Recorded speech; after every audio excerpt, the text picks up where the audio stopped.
تعالى لولو، خش يا خال، خش عند عمك والله. ابا مين؟ بسم الله الرحمن الرحيم. حبيبي الحمد لله. انت مين اللي فتح لك ولا دخلت؟ يا عم انا مستني حد يفتح لي محمد اهو. لا قوة الا بالله. يا عم احنا العمليه واحد لا كده.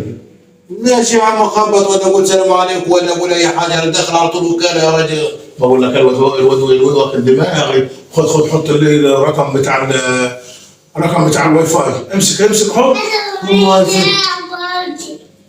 هتلعب عايز يلعب بابجي. خد. وجاي يطلب الواي فاي ده كده مسروق. مسروق كيف؟ كده متقدر عليه وعلى جبناه. ده مش عارف عليه من يعني كل شهر 250 جنيه ولا شفطناك وشافطه. احنا لاقيين احنا نتفرج، احنا ما جاي انت داخل لا يحم ولا دستور. طب ما هو ما عارف عاوز ياخد يا عم. قول له انت يا عم.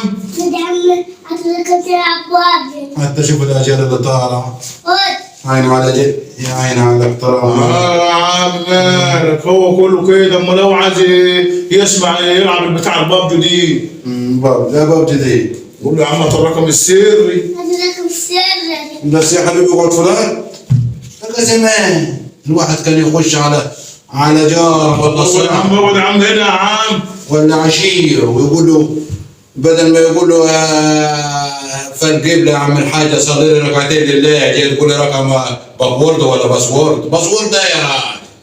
طب يا عم ماشي زي بعض ولا اله الا الله. طب انا النهارده الولد ده عمال يقول لي انا عايز يا باي انا عايز تعالى نروح عند عم محمد ابو امين عشان خاطر يحط لنا الرقم بتاع الواي فاي علشان خاطر العب بتاع البابجي ده. وانا ما انت عارف ان انا ما عنديش واي فاي ولا عندي حاجه. وبعد كده احنا جيران والجيران لبعضيها. لا اله الا الله. وده لازم يعني اخترقها يعني وارفعها. بقول يا طب يا حاج انا عاوز اخد رايك. حلوه كده. خد رايي براحتك. انا كده مش محتاجه في حاجه. انا كنت متاكد برضه انك راجل دماغك عالي على الاخر. يا عم في دماغه حاجه لما يبقى في دماغه حاجه.